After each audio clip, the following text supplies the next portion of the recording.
Hello students, welcome back to biology class. Previous લેક્ચરની અંદર આપણે માહિતી મેળવી હતી ફર્ટિલાઇઝેશન પ્રક્રિયાની, અને આજના લેક્ચરની અંદર હવે માહિતી મેળવવાની છે એમ્બ્રિયોનિક ડેવલપમેન્ટ અથવા તો એમ્બ્રિયોજેનેસિસ એટલે કે ભ્રૂણીય વિકાસ. તો ભ્રૂણીય વિકાસ કેવી રીતે થવાનો છે તેના વિશે આજના લેક્ચરની અંદર આપણે માહિતી મેળવીશું. ઓકે,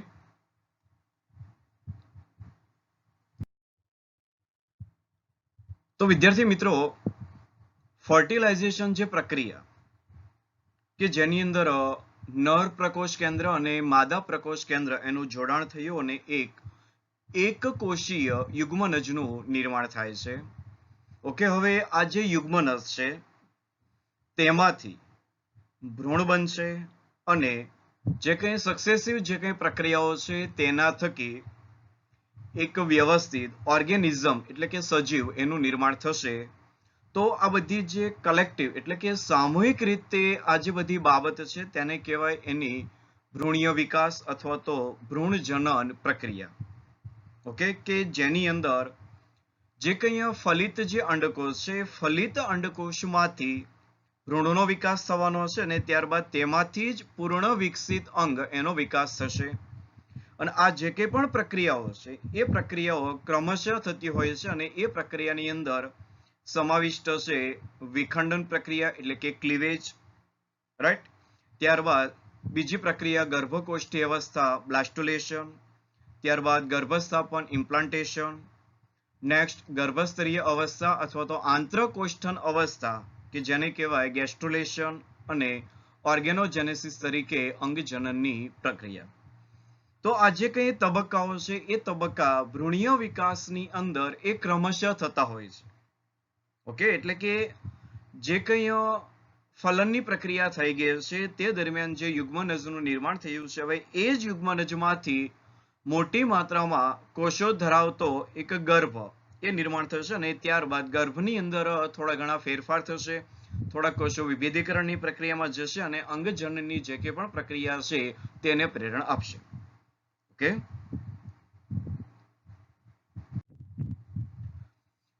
તો ફર્સ્ટ તબક્કો એને કહેવાય ક્લીવેજ એટલે કે વિખંડન પ્રક્રિયા. ઓકે, તો આ જે વિખંડનની જે પ્રક્રિયા છે એ પ્રક્રિયા એક પ્રકારે જોઈએ તો સંભાજન પ્રક્રિયા જ છે, પણ થોડાક ફેરફારને લઈ અને તે તેનાથી અલગ પડતી હોય છે. તો આ જે વિખંડન જે શબ્દ છે એ સૌપ્રથમ આપનાર વ્યક્તિ તો કે વોન બેર, એના દ્વારા આ શબ્દ આપવામાં આવ્યો હતો સૌપ્રથમ. અને ફલિત અંડકોષ અથવા તો ક્રિયાશીલ જે અંડકોષ એમનું હવે પુનરાવર્તિત વિભાજન થશે, એટલે કે એ જે એક કોષીય રચના હતી એમાંથી બે માંથી ચાર માંથી આઠ માંથી 16, 32, 64 એ રીતે હવે જે કંઈ વિભાજન થવાનું છે તે પ્રકારે આગળ વધવા લાગશે. અને આ જે વિભાજન છે તેની એક લાક્ષણિકતા એટલે કે હવે કોષ એ ઝડપથી પોતાના કદમાં વધારો કર્યા વગર બહુકોષીય રચનામાં ફેરફાય છે. એટલે આ જે એક બાબત છે એ સંભાજનથી અલગ પાડે છે, કારણ કે સંભાજનની અંદર એક પણ કોષ હોય તો એ પોતાની પૂર્ણ કક્ષા પ્રાપ્ત કર્યા બાદ જ નવા વિભાજનની શરૂઆત કરે છે, પણ વિખંડનમાં એવું હોતું નથી. વિખંડનની અંદર એક કોષમાંથી બે કોષનું વિભાજન જ્યારે થતું હોય છે ત્યારે કોષનું જે કદ હોય છે એ પોતે પોતાની સામાન્ય સ્થિતિમાં આવતું નથી, તે પહેલા જ વિભાજન થઈ જતું હોય છે. એટલે ઝડપથી કોષના કદમાં વધારો કર્યા વગર, આ શબ્દ અગત્યનો, વધારો કર્યા વગર જ બહુકોષીય રચના બનાવે છે. અને જે કંઈ ઝડપી સમસૂત્રી ભાજનની રીતે સામૂહિક રીતે જે આ પ્રક્રિયા થાય છે તેને કહેવાય છે વિખંડન, ક્લીવેજ. ઓકે, અને આકૃતિમાં જોઈ શકો તેમ કે જે કંઈ આ રચના 2 સેલ એમાંથી 4 સેલ વિખંડનની પ્રક્રિયામાં, ત્યારબાદ 8 કોષીય અવસ્થા, 16 કોષીય અવસ્થા, ત્યારબાદ 32 કોષીય અવસ્થા, 64 કોષીય અવસ્થા. ઓકે, હવે વિખંડનની પ્રક્રિયાને કારણે એક કોષીય યુગ્મનજ એ પોતે હવે જટિલ બહુકોષીય રચના બનાવે છે અને ભ્રૂણ એનું પૂર્ણ કદ પહેલા એ જેવું જ રહે છે, મતલબ કે ભ્રૂણનું જે કંઈ પણ કદ છે પૂર્ણ એ પહેલાના જેવું જ રહે છે અને આ કદમાં વિખંડન પ્રક્રિયા દરમિયાન વધારો થતો નથી. ઓકે, વિખંડનની અંદર આ વધારો નથી થતો એનું રીઝન છે કે એની જે આંતરાવસ્થા એ પ્રમાણમાં ઘણી નાની એટલે કે ટૂંકી હોય છે અને આંતરાવસ્થાની અંદર પણ થોડેક અંશે માત્ર ડીએનએ નું દ્વિગુણન અને જોઈએ એવા માત્ર થોડાક હિસ્ટોન પ્રોટીન એનું સંશ્લેષણ થાય છે. ઓકે, વિખંડનની આંતરાવસ્થામાં માત્ર એસ અવસ્થા, જેને આપણે સિન્થેસિસ તબક્કો અથવા સંશ્લેષણ તબક્કો કહીએ છીએ, તે જ માત્ર હાજર હોય છે. આખી જે સંભાજન ક્રિયાની જે અવસ્થા છે એમાં આંતરાવસ્થાની જીવન અને G2 જે અવસ્થા છે વિખંડન દરમિયાન થશે નહીં. એટલે વિખંડનની પ્રક્રિયા થોડીક સંભાજનની દ્રષ્ટિએ પ્રમાણમાં ઝડપી પણ છે. અને આંતરાવસ્થા દરમિયાન હવે પ્રોટીનનું સંશ્લેષણ અને આરએનએનું સંશ્લેષણ થશે નહીં. એટલે જો આ અમુક સંશ્લેષણ થતા નથી, એટલે હવે કોષોનું જે કંઈ કદ છે એની અંદર પૂરતી માત્રામાં વધારો પણ થતો નથી. ઓકે, નેક્સ્ટ, જે હવે વિખંડનની પ્રક્રિયા દરમિયાન જે કોષો બને છે, 2 માંથી 4, 4 માંથી 8, 8 માંથી 16, એ રીતે જ્યારે કોષો નવા ને નવા બને છે, તો એ કોષોને આપણે હવે નામ આપીશું બ્લાસ્ટોમર, એટલે કે ગર્ભકોષ્ઠીય કોષો. તો વિખંડનની પ્રક્રિયા દરમિયાન આ જે ગર્ભકોષ્ઠીય કોષો એનું જે કદ છે એની અંદર ઘટાડો થશે. તો એ વિખંડનની જે પ્રક્રિયા છે એ ક્યારે અટકશે? તો એના માટે પણ વ્યવસ્થિત એક નોંધ લેવાની છે કે આ જે બ્લાસ્ટોમર કોષો એટલે કે ગર્ભકોષ્ઠી કોષો એમનું જે કે પણ કદ છે એ કદ દૈહિક કોષોના કદને જ્યારે સમાન થશે, દૈહિક કોષોના કદને જ્યારે સમાન થશે ત્યારે વિખંડનની જે કે પ્રક્રિયા છે અથવા વિખંડનનો જે વિભાજન છે તે અટકી જશે. એટલે આ બીજી બાબત નોંધવાની છે, કારણ કે વિખંડનની પ્રક્રિયા એ સંપૂર્ણ ગર્ભીય વિકાસ તબક્કા દરમિયાન એ રહેતું નથી. એ જે કંઈ ગ્રેસ્ટ્રુલેશનની પ્રક્રિયા એટલે કે આંતરકોષ્ઠણની પ્રક્રિયા શરૂઆત થઈ જશે એટલે વિખંડન અટકી જશે. તો એ ત્યાં સુધી જ છે, મતલબ કે જેવું ગેસ્ટ્રુલેશનની પ્રક્રિયા સ્ટાર્ટ થઈ જશે, આંતરકોષ્ઠણની પ્રક્રિયા, ત્યારે વિખંડન અટકી જશે, એટલે ત્યાં એનો અંત આવી જશે. Okay, right. તો હવે વિખંડન દરમિયાન જે કે બ્લાસ્ટોમર એના કદમાં ઘટાડો થાય છે અને બ્લાસ્ટોમરનું કદ એ દૈહિક કોષના કદની જ્યારે સમાન થશે, ઇક્વલ, તો ત્યારે વિખંડનની જે કંઈ વિભાજનની પ્રક્રિયા છે એ અટકી જશે અને ત્યારબાદ હવે સામાન્ય કોષ વિભાજન થશે. રાઈટ. અને વિખંડનની પ્રક્રિયા એ વાત કરીએ એમ ગેસ્ટ્રુલેશન અવસ્થા, આંતરકોષ્ઠણ અથવા તો જે ગર્ભસ્તરો બનવાના છે તે દરમિયાન આ જે કંઈ ક્રિયા છે વિખંડનની એ અટકી જશે, તેનો અંત જોવા મળશે. Okay students, right. હવે એક બાબત અગત્યની એ કે અત્યારે આ જે વાત કરીએ છીએ તે ક્લીવેજ, એ ક્લીવેજ કયા પ્રાણીમાં? તો કે હ્યુમન બોડીમાં. જે કંઈ મનુષ્ય જે સસ્તન છે તેની વાત છે, પણ આપણને પણ ખ્યાલ છે કે સસ્તનની અંદર બીજા ઘણા બધા પ્રાણીઓ છે. ઓકે, ત્યારબાદ વિહંગ વર્ગ છે, સરીસૃપ આખો જે વર્ગ છે તે, ત્યારબાદ મત્સ્ય વર્ગ, ઓકે, ઉભયજીવી. તો આ જે સજીવ છે તેમની અંદર પણ આ જે પ્રક્રિયા છે પ્રક્રિયા થશે જ. તો એમની અંદર પણ જ્યારે ગર્ભીય વિકાસ થતો હોય છે ત્યારે એમની રચનામાં કંઈક થોડી અંશે જર્દી આવેલી હોય છે, યોક. ઓકે, અને માનવનું જે કે પણ અંડકોષ છે તેની અંદર નહિવત માત્રા જેટલી કંઈક જર્દીનું પ્રમાણ હોય છે. તો આ જર્દીના પ્રમાણને અને વિખંડનના દરને કંઈક સંબંધ છે, અને એ સંબંધ એ આપણને વ્યવસ્થિત પુરવાર કરી આપે છે બાલ્ફોર નામના સાયન્ટિસ્ટ.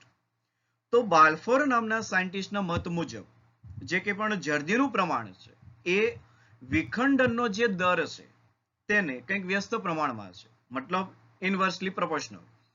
કે જો જર્દીનું પ્રમાણ વધારે હશે તો વિખંડનનો દર ઓછો છે, અને જો જર્દીની માત્રા ઓછી છે તો વિખંડનનો દર ઝડપી છે. ઓકે, એટલે આ એક વ્યસ્ત પ્રમાણ છે કે જર્દીની માત્રા વધારે છે તો દર ઓછો, અને જર્દીની માત્રા ઓછી છે તો દર વધારે. એટલે આ વ્યસ્તતાનો નિયમ છે, આ એક નોર્મલ યાદ રાખવાનો છે. ઓકે, તો બાલ્ફોર નામના વૈજ્ઞાનિકને આધારે વિખંડનનો જે દર છે એ અંડકોષની અંદર રહેલી જે કે પણ જર્દી છે એના પ્રમાણના વ્યસ્ત પ્રમાણમાં છે, અને આ જે જર્દીનું પ્રમાણ એ વિખંડનના દરને એ કંઈક વહેંચે છે, કે જે કંઈ અહીંયા ખાંચ બનવાની છે તેની વાત છે. જેમાં જર્દીનું પ્રમાણ વધારે હશે તે અંડકોષના ભાગમાં વિખંડનનો જે દર છે એ પ્રમાણમાં ઓછો હશે, વ્યસ્ત, જો વધારે ઓછું, અને જર્દીનું પ્રમાણ જ્યાં ઓછું છે ત્યાં દર વધારે છે, એટલે કે ઓછું વધારે. ઓકે, એટલે આ નિયમ એક ખાસ યાદ રાખવાનો છે. અને મનુષ્યની અંદર જો આ દરને લઈને વાત કરીએ, વિખંડનના દરની વાત કરીએ અને એના પ્રકારની જો આપણે વાત કરીએ, તો મનુષ્યના અંડકોશમાં આ જે વિખંડનનો જે પ્રકાર છે અસમાન છે, પણ છે કેવો કમ્પ્લીટ પૂર્ણ છે. ઓકે, કારણ કે જે કે પણ ખાંચ બનવાની છે અંડકોશની અંદર એ સંપૂર્ણ બનશે. ઓકે, એટલા માટે એ પૂર્ણ વિખંડન છે. ઓકે, તો એક ખાસ બાબત નોંધવાની છે, બરોબર. અને નોંધ પણ કરી લેજો વ્યવસ્થિત કે મનુષ્યના અંડકોશમાં એટલે કે જ્યારે ગર્ભીય વિકાસ થતો હોય છે ત્યારે અસમાન પરંતુ પૂર્ણ વિખંડન જોવા મળશે. ઓકે, નેક્સ્ટ અવસ્થા એટલે કે મોરુલા અવસ્થા. ઓકે, કારણ કે શબ્દ રાખ્યો છે મોરુલા.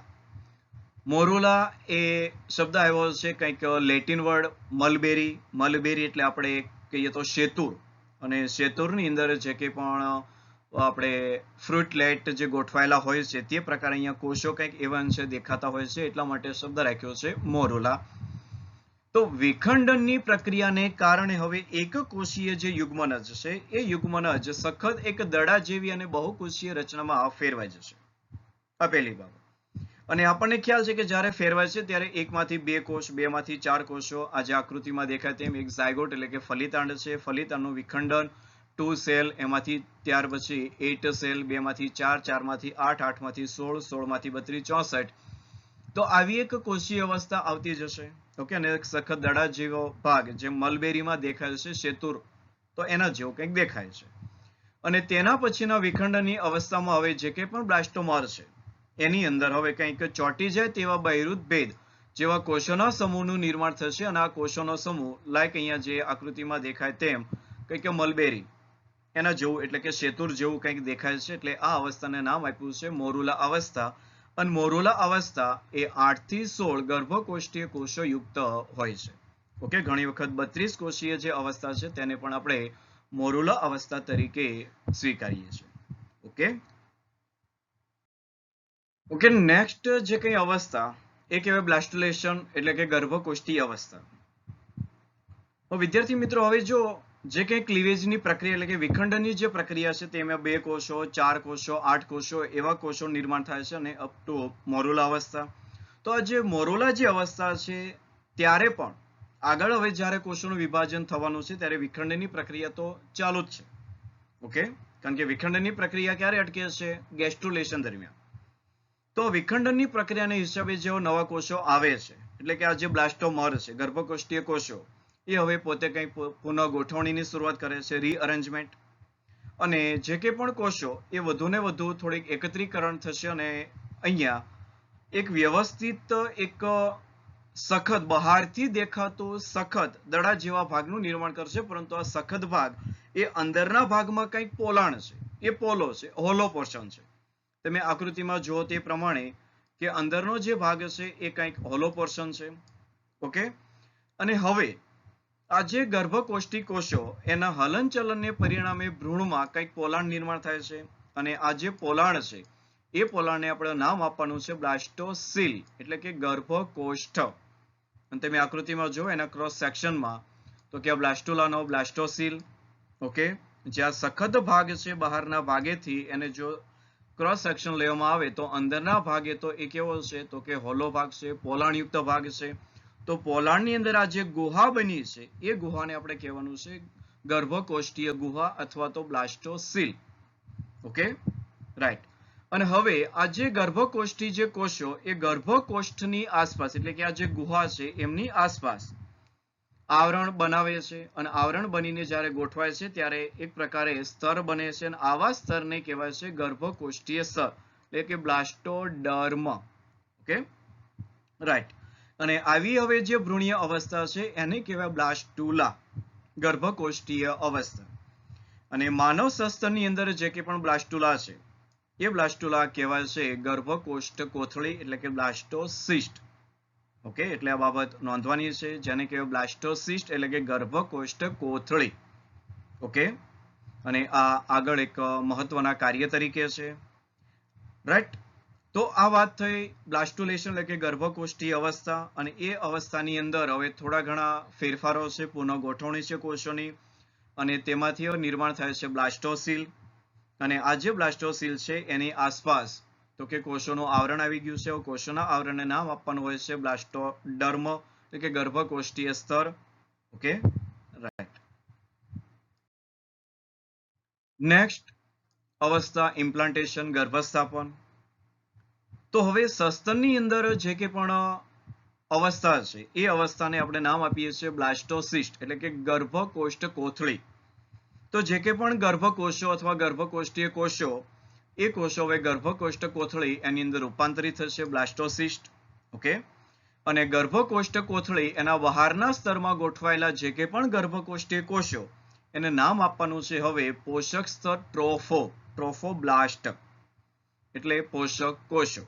ઓકે, અને આકૃતિમાં જુઓ તે પ્રમાણે બ્લાસ્ટોસિસ્ટ ડેવલપમેન્ટ એના વિકાસનો એક ભાગ લીધો છે અને એ ભાગની અંદર જે કે પણ અંદરનું પોલાણ છે બ્લાસ્ટોસીલ છે એમની ફરતે હવે આવરણો આવવાની શરૂઆત છે અને આ આવરણને આપણે નામ આપ્યા છે બ્લાસ્ટોડર્મ અને એ બ્લાસ્ટોડર્મ તરીકે હવે સૌથી બહાર જે આવરણ છે એને કહેવાય છે ટ્રોફોબ્લાસ્ટ એટલે કે ગર્ભપોષક સ્તર કહેવાય. Okay, right. અને હવે આ જે ગર્ભપોષક સ્તર કોષો છે એની સાથે જોડાયેલા અંદરના કોષોના સમૂહને ઇનર સેલ માસ કહેવાય છે એટલે કે અંતઃકોષ સમૂહ. આ બંને નામ અગત્યના છે ઇમ્પ્લાન્ટેશનની અંદર. ઓકે, તો આ બીજા જે કોષોનો સમૂહ છે એને કહેવાય ઇનર સેલ માસ એટલે કે અંતઃકોષ સમૂહ એ અંદરની તરફ તો કે એકત્રિત થઈ ગયો છે. ઓકે, એટલે આ ભાગ કહેવાય ઇનર સેલ માસ. ઓકે, અને હવે જે કે આ તમામ ફેરફારો થવાના છે એ અઠવાડિયાની અંદર થઈ જશે. ઓકે, એટલે કે જે કંઈ પણ ફર્ટિલાઇઝેશનની જે પ્રક્રિયા છે ત્યાંથી લઈ અને આ જે તબક્કો છે ઇમ્પ્લાન્ટેશન ગર્ભસ્થાપનનો એ 6 to 7 ડેઝની અંદર આ બધી જે પ્રક્રિયા છે ઇમ્પ્લાન્ટેશનની એ પૂર્ણ થઈ જતી હોય છે. ઓકે, અને ગર્ભકોષ્ઠ જે કોથળીમાં રહેલ જે પ્રવાહીનું નિર્માણ તો એ થતું હોય છે ગર્ભપોષક સ્તરના કોષો દ્વારા. ઓકે, એટલે આ પણ એક બાબત નીટ માટે યાદ રાખવાની છે કે ગર્ભકોષ્ઠ કોથળીનું જે પોલાણ છે એની અંદર જે પ્રવાહી ભરેલું છે એ પ્રવાહીનો સ્ત્રોત અથવા એ સોર્સ છે કોણ તો કે ગર્ભપોષક સ્તરના કોષો. ઓકે, ઇમ્પ્લાન્ટેશનની અંદર હવે નેક્સ્ટ તો કે જે કે પણ ગર્ભપોષક કોષ સ્તર છે એ ગર્ભાશયના અંતઃસ્તર સાથે હવે જોડાશે. ઓકે, કારણ કે વાત છે ઇમ્પ્લાન્ટેશનની. જે કે પણ ગર્ભકોષ્ઠ કોથળી છે એને આપણે સ્થાપન કરાવવાનું છે ગર્ભાશયની અંદરની દિવાલ એટલે કે અંતઃસ્તર એટલે કે એન્ડોમેટ્રિયમ.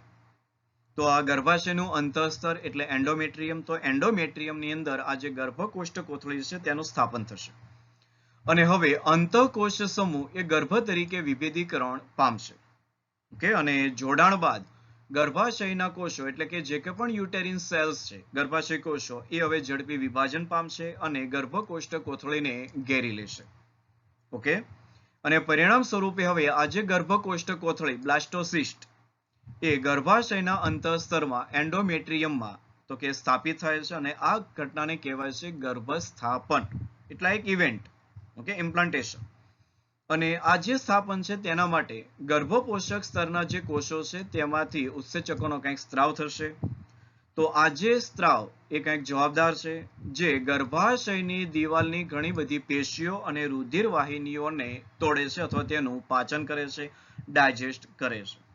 ઓકે, અને ગર્ભસ્થાપન હવે ગર્ભકોષ્ઠ જે કોથળી છે તેને ગર્ભધારણ જેને આપણે કહીએ પ્રેગ્નન્સી તે તરફ દોરી જાય છે. ઓકે, તો વિદ્યાર્થી મિત્રો આકૃતિમાં જે કંઈ પણ ઇમ્પ્લાન્ટેશન સુધીનો જે તબક્કો છે તેની વિગત છે કે ઓવ્યુલેશન થી લઈ અને ઇમ્પ્લાન્ટેશન કે જે કંઈ પણ અંડપતન થાય છે ત્યારબાદ જે શુક્રકોષો એ આવતા હોય છે તુંબિકા સ્તંભ જોડાણ સ્થાને તો ત્યાં પણ અંડકોષ આવશે અને ત્યારબાદ તેમની ફલનની ક્રિયા થશે. તો એ ડે 0 ફર્ટિલાઇઝેશન. ઓકે, તો આ ડે 0 થી લઈ અને ત્યારબાદ આગળ બધી ઘટના છે કે જેમાં જે કંઈ પણ યુગ્મનજ બનવાનો છે એટલે કે એગ સેલ ન્યુક્લિયસ અને સ્પર્મ સેલ ન્યુક્લિયસ કે જેના શુક્રકોષ અને અંડકોષ એમના જે પ્રકોષ કેન્દ્ર છે એમનું ફલન થઈ અને ડે 1 તો કે ઝાયગોટ નિર્માણ થઈ ગયો એક કોષીય રચના તરીકે.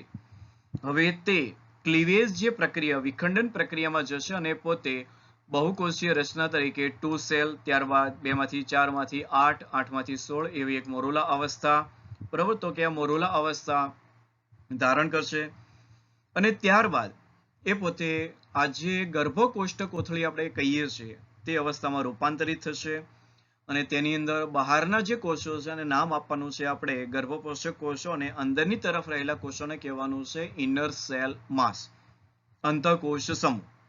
અને એ પણ યાદ રાખવાનું છે કે જે કંઈ ઇમ્પ્લાન્ટેશન થશે એટલે કે જે યુટેરિન વોલ છે, એન્ડોમેટ્રિયમની જે દિવાલ છે, એ દિવાલ અને ગર્ભકોષ્ઠ કોથળીની અંદર રહેલો જે ઇનર સેલ માસ હશે એ અટેચમાં આવશે. તો એ રીતે એ સ્થાપનની ક્રિયા છે. એટલે વ્યવસ્થિત અહીંયા ધ્યાનમાં લેજો કે જ્યાં સ્થાપન થશે ત્યાં એન્ડોમેટ્રિયમની દિવાલ છે, ત્યારબાદ ટ્રોફોબ્લાસ્ટ આવશે, ત્યાર પછી ઇનર સેલ માસ છે.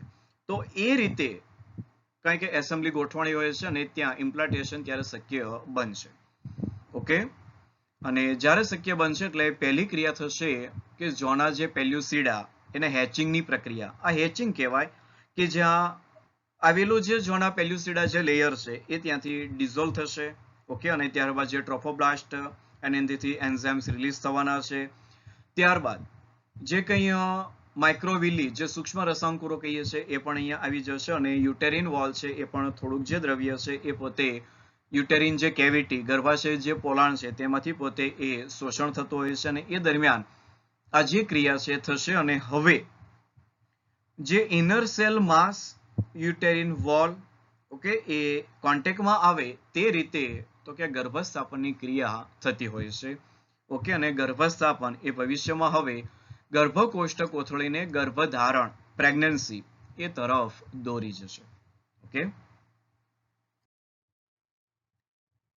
વિદ્યાર્થી મિત્રો, અહીંયા થોડીક બાબત તમને સમજાવવાનો પ્રયત્ન કર્યો છે કે ઇમ્પ્લાન્ટેશનની અંદર પણ તબક્કા છે, જેમાં પહેલો તબક્કો છે અથવા તો નામ આપીએ આપણે એપોઝિશન, બીજો તબક્કો છે એડહેશન અને ત્રીજો તબક્કો ઇન્વેશન અને ડેસિડિયા, ફોર્થ. બરાબર. તો આ જે પ્રક્રિયા છે તેમાં હમણે થોડીક વાત કરી તે પ્રમાણે બેઝિક કે ઇમ્પ્લાન્ટેશનની જ્યારે શરૂઆત થશે ત્યારે આ જે ગર્ભપોષક સ્તર કોષો એટલે કે ટ્રોફોબ્લાસ્ટ અને ત્યારબાદ જે યુટેરિન વોલ છે, બરોબર, આની અંદર થોડાક ફેરફાર થશે અને પહેલી વાત થશે હેચિંગ એટલે કે જોના પેલ્યુસિડા એ ડિગ્રેડ થઈ જશે. ઓકે. અને હવે આ જે ઇનર સેલ જે માસ હશે એની નીચેના ભાગે જો માઇક્રોવિલી આ જે બધા તમને તંતુમય ભાગે દેખાય છે આકૃતિમાં, આ બધા સૂક્ષ્મ રસાંકુરો છે અટેચમેન્ટ માટે, બરોબર, એ ટ્રોફોબ્લાસ્ટ અને ટ્રોફોબ્લાસ્ટ એન્ઝાઇમ્સ એ રિલીઝ કરશે. ઓકે. તો આ થોડીક વાત છે અને તે દરમિયાન હવે હ્યુમન કોરિયોનિક ગોનેડોટ્રોપિન્સ એ પણ રિલીઝ થશે અને તમને જો વ્યવસ્થિત ખ્યાલ હોય તો પ્રેગ્નન્સી કિટ જે ટેસ્ટ થાય છે તો એ મેઝરમેન્ટ છે આ હ્યુમન કોરિયોનિક ગોનેડોટ્રોપિનનું. ઓકે. ત્યારબાદ એડહેશન એટલે કે એક પ્રકારે આપણે વાત કરીએ તો ત્યાં ચોટી જવું, એડહેડ.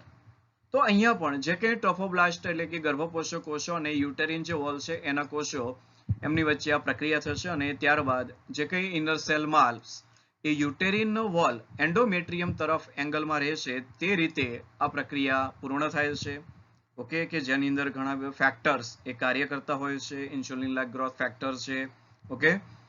ત્યારબાદ વાત છે ફર્ધર એનું રીએસ્ટાબ્લિશમેન્ટ આપણે પણ કહી શકીએ કે જે કે પણ અહીંયા સ્થાપન થાય છે પણ એ વધારે ડીપ, વધારે હજી એસ્ટાબ્લિશમેન્ટ કે જ્યાં આખી આ જે ગર્ભકોષ્ઠ કોથળી છે એને ઘેરી લે એન્ડોમેટ્રિયમ તે પ્રકારે, તો એ પ્રક્રિયાને કહેવાય ઇન્વેશન એટલે કે ડીપ એસ્ટાબ્લિશમેન્ટ, સ્થાપન, વધુ ને વધુ હજી ઊંડું સ્થાપન એવું કહી શકાય. તો તેની અંદર પણ હજી ફેક્ટર એ બધા કામ કરતા હોય છે. અહીંયા બાજુમાં જે ઇન્ટરલ્યુકિન્સ ફેક્ટર ને બધા આપ્યા છે એ કાર્ય કરશે અને એ દરમિયાન હવે જે ગર્ભકોષ્ઠ કોથળી છે એ ગર્ભકોષ્ઠ કોથળીને એન્ડોમેટ્રિયમ છે સંપૂર્ણ રીતે આવરી લેશે. ઓકે. અને આખી જે પ્રક્રિયા છે એ આકૃતિની અંદર દર્શાવેલી છે જે લાસ્ટ તબક્કો છે ઇન્વેશનનો, કે જ્યાં હવે આ જે એન્ડોમેટ્રિયમના જે કોષો છે એ કોષો ધીમે ધીમે હવે જો આ જે ગર્ભકોષ્ઠ કોથળી છે એને આવૃત્તિ લેતા હોય છે અને ત્યારબાદ હવે ટ્રોફો જે બ્લાસ્ટ છે એ પોતે કંઈક નવું નામ ધારણ કરશે અને એ નવા નામની અંદર તો કે સિન્સિટિયો ટ્રોફોબ્લાસ્ટ કે એની અંદર હવે ન્યુક્લિયાઈ અથવા તો જે કોષ કેન્દ્ર છે એની માત્રાઓ થોડી કંઈક વધતી જશે, તો એ પ્રમાણે પોતે નામ ધારણ કરશે. ત્યારબાદ ગ્રોથ ફેક્ટર, સાયટોકાઇન્સ, આ બધા જે કંઈ આપણે કહીએ તો લોકલ હોર્મોન્સ એ બધા અહીંયા કાર્ય કરવાના છે અને કાર્ય કરી અને હવે આ જે ગર્ભકોષ્ઠ કોથળી છે તેને એન્ડોમેટ્રિયમની અંદર આવરી લેશે અને એમની અંદર આવા જે સૂક્ષ્મ વિલી એટલે કે રસાંકુરો એ વધારે કાર્ય કરશે અને હવે તેમને પોષણ યા જે કંઈ એન્ડોમેટ્રિયમના જે કોષો છે તેના તરફથી થશે. Okay, right. ઓકે સ્ટુડન્ટ્સ, તો જે કંઈ આજના લેક્ચરની અંદર જે કંઈ પણ ઇવેન્ટ હતી એ ઇવેન્ટ જોઈએ ક્રમશઃ. તો એક ક્લીવેજ, ત્યારબાદ બ્લાસ્ટોલેશન એટલે કે ગર્ભકોષ્ઠીય અવસ્થા અને ત્રીજી ઇવેન્ટ એટલે કે ગર્ભસ્થાપન, ઇમ્પ્લાન્ટેશન. ઓકે, અને હવે નેક્સ્ટ લેક્ચરની અંદર ગર્ભીય અવસ્થાની બાકીની બે ઇવેન્ટ એટલે કે ગેસ્ટ્રુલેશન, ઓકે, જેને આપણે આંતરકોષ્ઠન તબક્કો અથવા તો નામ આપશું ગર્ભપોષક સ્તર નિર્માણ થવાની ક્રિયા, અને એક અંગજનન એટલે કે ઓર્ગેનોજેનેસિસ. ઓકે, તો આ ક્રિયાનો આપણે અભ્યાસ કરીશું. હોમવર્ક આપ સૌએ લખી અને સબમિટ કરાવવાનું છે. તો મળીએ નેક્સ્ટ લેક્ચરની અંદર. ત્યાં સુધી આપ સૌને all the best. Have a nice day and thank you. Its formation. The zygote starts moving down the fallopian formation. The zygote starts moving down the fallopian tube. Simultaneously, the zygote also undergoes mitotic division, and with each successive division, the number of daughter cells doubles. This division is termed as cleavage, while the resultant daughter cells are called blastomeres. About 3 days after fertilization, the zygote contains nearly 8 to 16 cells and is called a morula. Over a period of 2 days, the morula descends down into the uterus and transforms itself into a blastocyst, a hollow ball composed of about 100 blastomeres, which are arranged in 2 layers. The outer layer, called the trophoblast, eventually gives rise to the placenta, while the inner layer, consisting of a group of cells called the inner cell mass, eventually differentiates to form the embryo. Interestingly, at the blastocyst stage, the zygote, now called the embryo, gets attached to the uterus as the trophoblast grows outwards and penetrates the endometrial lining of the uterus. In response, the endometrial cells divide and start surrounding the blastocyst. This causes the blastocyst to sink and get implanted into the uterus. Once implantation has occurred, pregnancy gets initiated. Moreover, after implantation, inner cell mass cells get differentiated and begin to form the embryo. Embryo formation is thus a complex process that begins with fertilization and ends with implantation of the embryo. The joys of holding a newborn baby know no bounds. The birth of a baby is an intricate and complex process that begins when the zygote undergoes cleavage and develops into a blastocyst, a hollow ball consisting of a trophoblast, an inner cell mass, and a cavity called blastocele. As the trophoblast grows outwards and penetrates the endometrial lining of the uterus, the blastocyst, with a developing embryo, gets implanted in the uterus.